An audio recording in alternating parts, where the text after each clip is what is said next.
بسم الله الرحمن الرحيم.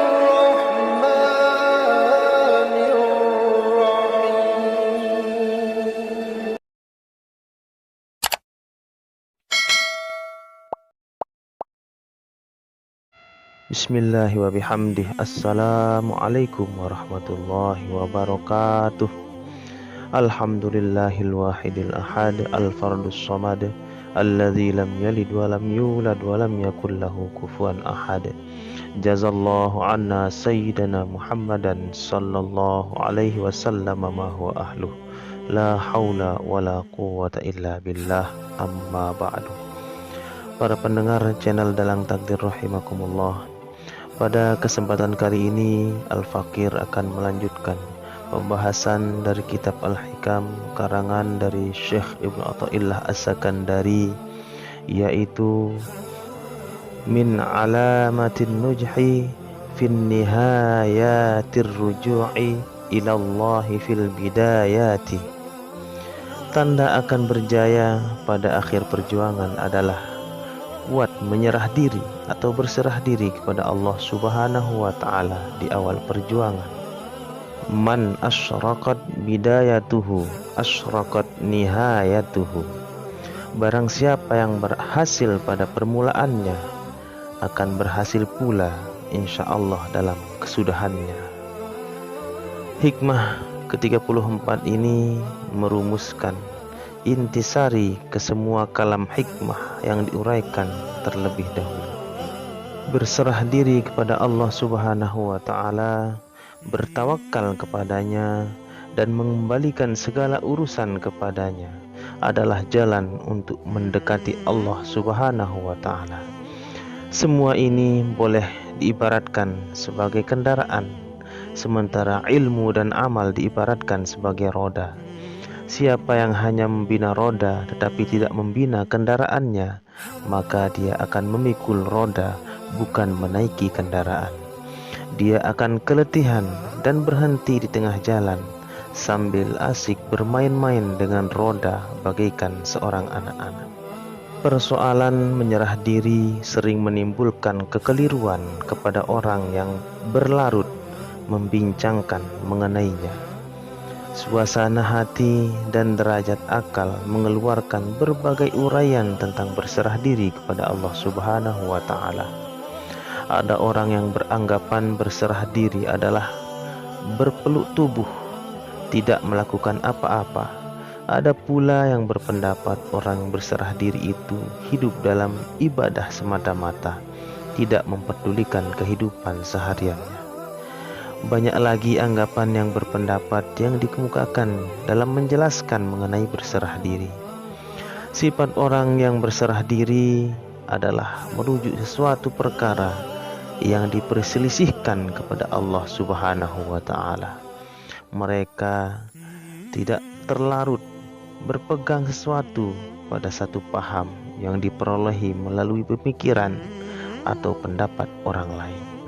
Sewaktu hidup di dalam dunia ini, mereka mengembalikan segala urusan kepada Allah Subhanahu wa ta'ala, karena mereka yakin bahwa diri mereka dan urusan mereka akan kembali juga kepada Allah Subhanahu wa ta'ala di akhirat kelak.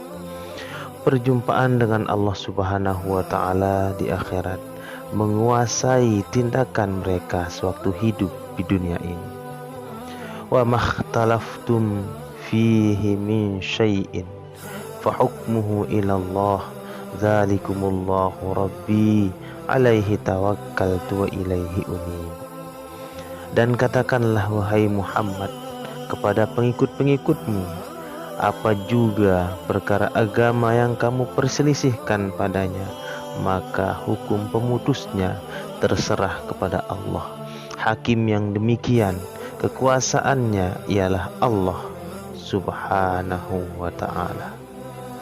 Kepadanya jualah aku berserah diri, kepadanya jualah aku rujuk kembali dalam segala keadaan. Al-Quran Surat Asy-Syura ayat 10. Inni tawakkaltu 'ala Allahi rabbi wa rabbikum ma min dabbatin illa huwa akhidhun binasiyatiha inna rabbi ala syiratim mustaqim. Karena sesungguhnya aku telah berserah diri kepada Allah, Tuhanku dan Tuhan kamu. Tiadalah sesuatu pun dari makhluk-makhluk yang bergerak di muka bumi, melainkan Allah jualah yang menguasainya. Sesungguhnya Tuhanku tetap di atas jalan yang lurus. Al-Quran Surat Hud ayat 56. Tuhan berada di atas jalan yang lurus. Tuhan tidak mengantuk, tidak lalai, tidak keliru, dan tidak melakukan kekhilafan apapun. Apa saja yang Tuhan lakukan adalah benar dan tepat. Tuhan berbuat sesuatu atas dasar ketuhanan dan dengan sifat ketuhanan. Tidak ada pilih kasih. Dia adalah Tuhan yang maha adil. Pekerjaannya adalah adil. Dia adalah Tuhan yang maha mengerti dan maha bijaksana. Pekerjaannya adalah sempurna, teratur dan rapi. Dia adalah Tuhan pemurah dan penyayang. Pekerjaannya tidak ada yang zalim. Tuhan yang memiliki sifat-sifat ketuhanan yang baik-baik. Itu mengadakan peraturan untuk diikuti. Mengikuti peraturannya itulah penyerahan kepadanya.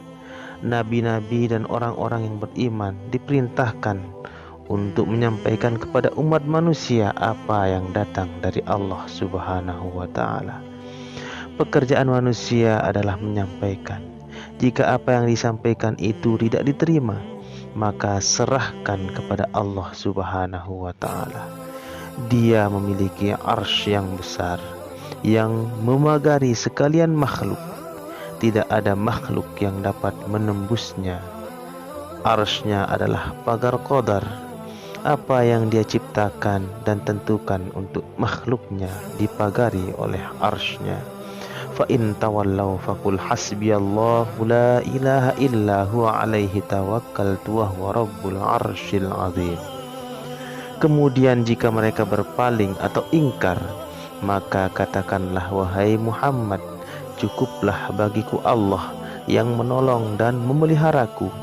Tiada Tuhan yang berhak disembah melainkan Dia. Kepadanya lah aku berserah diri, dan Dia jualah yang mempunyai arsy yang besar. Al-Quran Surat At-Taubah ayat 129. Perlu difahami bahwa sekalipun seorang hamba telah berserah diri kepada Allah, tanpa Allah Subhanahu wa Ta'ala menerimanya, tidak mungkin tercapai tujuannya. Penerimaan Allah Subhanahu wa Ta'ala yang benar-benar membawa hamba kepadanya. Tanda Allah Subhanahu wa Ta'ala menerima seorang hamba ialah terdapat kecemerlangan atau keberhasilan di masa permulaan atau pada masa mulainya. Berlaku perubahan-perubahan kepada diri si hamba. Sifat buruknya terbuang, sifat terpuji menghiasinya. Dia menjadi gemar beribadah dan berbuat taat kepada Allah. Semakin jauh perjalanannya, semakin cemerlang dan bersinar hatinya. Dia diterangi oleh nur ilahi dan dikaruniakan ilmu laduni, yaitu ilmu mengenal Allah Subhanahu wa Ta'ala, yaitu ilmu yang paling berharga dan paling mahal bila dibandingkan dengan apapun di atas muka bumi ini. Wallahu a'lam. Sekian, apabila ada kekurangan kekhilafan, itu semata-mata kebodohan al-fakir pribadi, dan apabila ada kelebihan manfaat dan faedah yang dapat diambil, itu datangnya dari Allah Subhanahu wa Ta'ala. Mudah-mudahan kita semua selalu dalam ridha Allah Subhanahu wa Ta'ala. Amin ya rabbal alamin. Wallahul muwaffiq wal hadi ila sabilir rasyad. Wassalamu alaikum warahmatullahi wabarakatuh.